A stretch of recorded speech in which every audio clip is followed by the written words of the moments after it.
Students, आज हम study करेंगे। देखिए, कुछ डेफिनेशंस हैं जिसमें हम पहले पढ़ेंगे क्लस्टर पॉइंट। क्लस्टर पॉइंट क्या होता है, इसकी डेफिनेशन समझते हैं। Let A subset R, a point X belongs to R is called cluster point of set A if every neighborhood of X contains a point of A.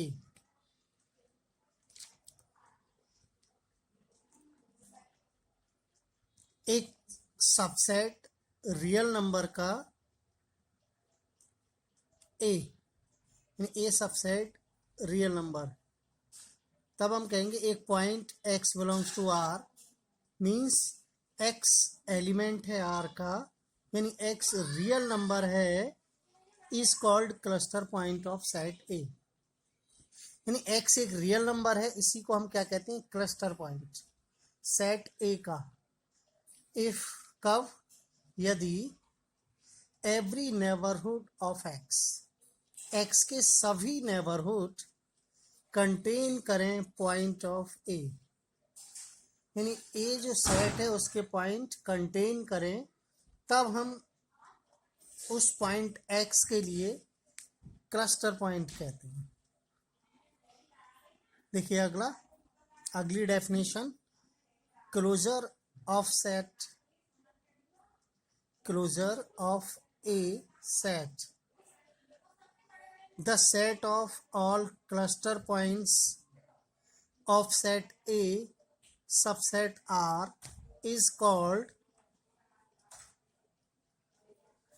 cluster of A and denoted by A bar। देखिए, closure of set A क्या होता है, cluster point का set, यानी सभी cluster point का set क्या कहलाता है, closure of A, and denoted by A bar. इसको हम ए बार से डिनोट करते हैं।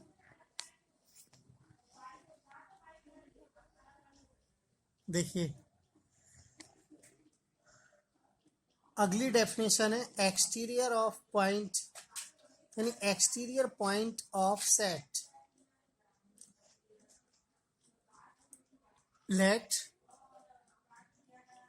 ए subset R, then a number X belongs to R is called exterior point of A if there exists a neighborhood of X which does not contain any point of A। क्या है ये definition, क्या meaning है exterior point का। देखिए, late A subset R, ए क्या है, subset है रियल नंबर का, देन तब एक नंबर x जो कि रियल है is called exterior point of A. एक रियल नंबर x, इसको हम कहते हैं एक्सटीरियर पॉइंट ऑफ ए। कब कहते हैं, बस ये हमें ध्यान रखना है, if there exist a neighbourhood of X, यानी एक नेबरहुड किसका, X का, which does not contain any point of A, यानी कि एक नेबरहुड X का जिसमें कोई एलिमेंट नहीं होगा सेट ए का, तब हम X पॉइंट के लिए एक्सटीरियर पॉइंट कहते हैं।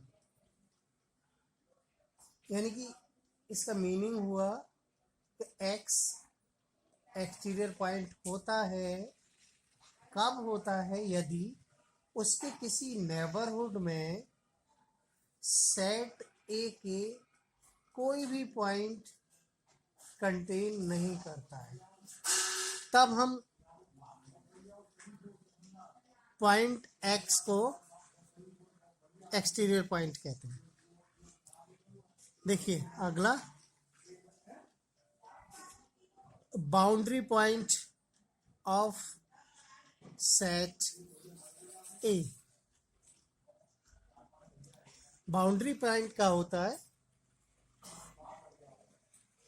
If A subset R then x belongs to R is called boundary point of set A if x is neither interior point nor exterior point। यानी एक ऐसा पॉइंट x जो कि real number है boundary point होता है।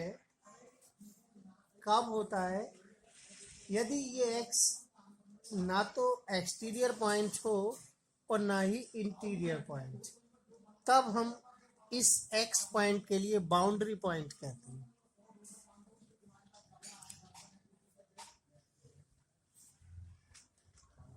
देखिए compact set, A set A is compact if it closed end bounded. यानी यदि कोई सेट क्लोज्ड सेट हो और बाउंडेड सेट हो, तब हम उस सेट के लिए क्या कहते हैं? Compact set. तो ये हमने डेफिनेशन है, इनमें ये क्वेश्चन आ जाता है। देखिए शॉर्ट नोट टाइप डिफाइन करिए compact set, boundary point, exterior point. ठीक है, देखिए अब हम नेक्स्ट चैप्टर शुरू करेंगे। आज हमारा चैप्टर ये कंप्लीट हो गया, open set and closed set. देखिए चैप्टर 4 नंबर है इसका। चैप्टर का नेम है काउंटेबिलिटी ऑफ सेट्स। तो इसमें हम पहला टॉपिक है हमारा इक्विवेलेंट सेट्स। क्या होते हैं इक्विवेलेंट सेट? इसकी डेफिनेशन पढ़ लेते हैं फिर समझते हैं। Two sets A and V are said to be equivalent if there exists a bijective mapping, that is bijective means होता है 1-1 onto mapping from A to V and it is denoted by A equivalent V। ये equivalent symbol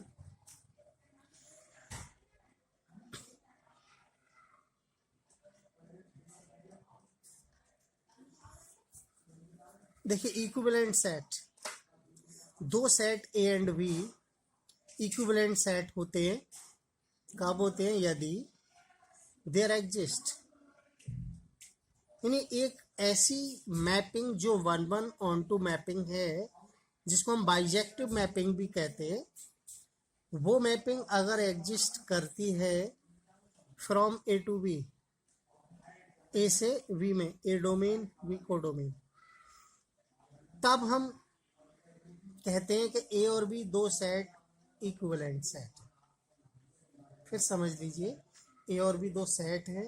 यदि कोई ऐसी mapping exist करती है जो 1-1 है और ऑन टू 1, या इसका दूसरा नेम बाइजेक्टिव मैपिंग भी है, तब हम कहते हैं कि भाई ये दोनों सेट कैसे इक्विवेलेंट सेट है। देखिए एग्जाम्पल से समझें, आसानी से समझ में आएगा। देखिए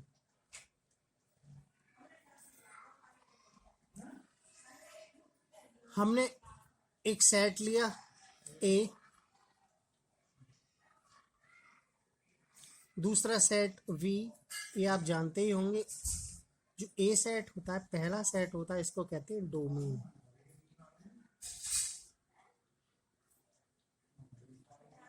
ये बी सेट होता है, इसका नाम होता है कोडोमेन।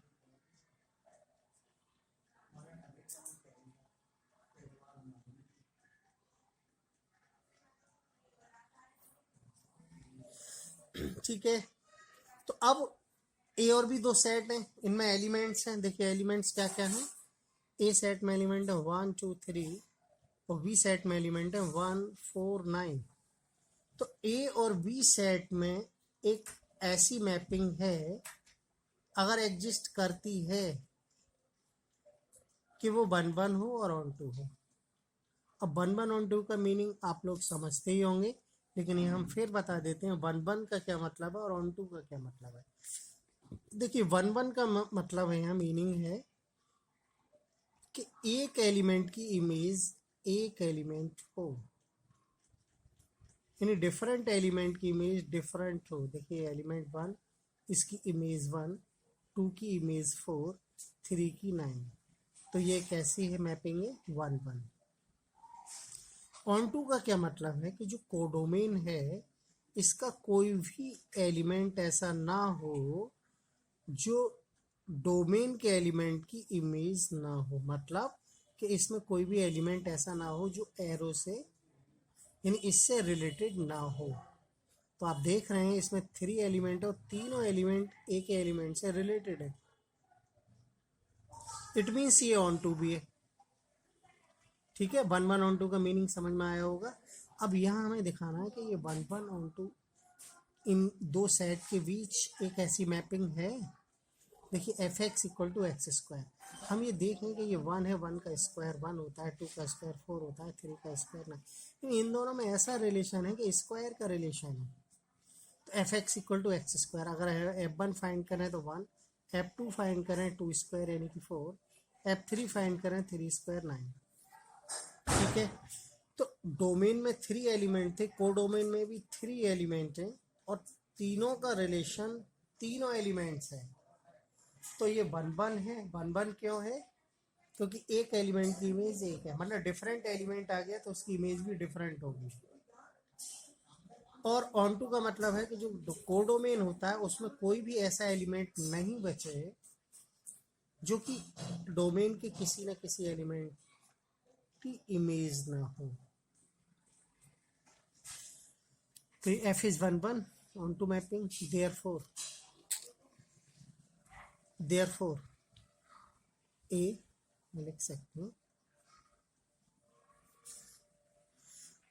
तो ए और बी सेट, ये दोनों सेट है, एक डोमेन एक कोडोमेन, ये दोनों कैसे हैं? इक्विवेलेंट है। क्यों?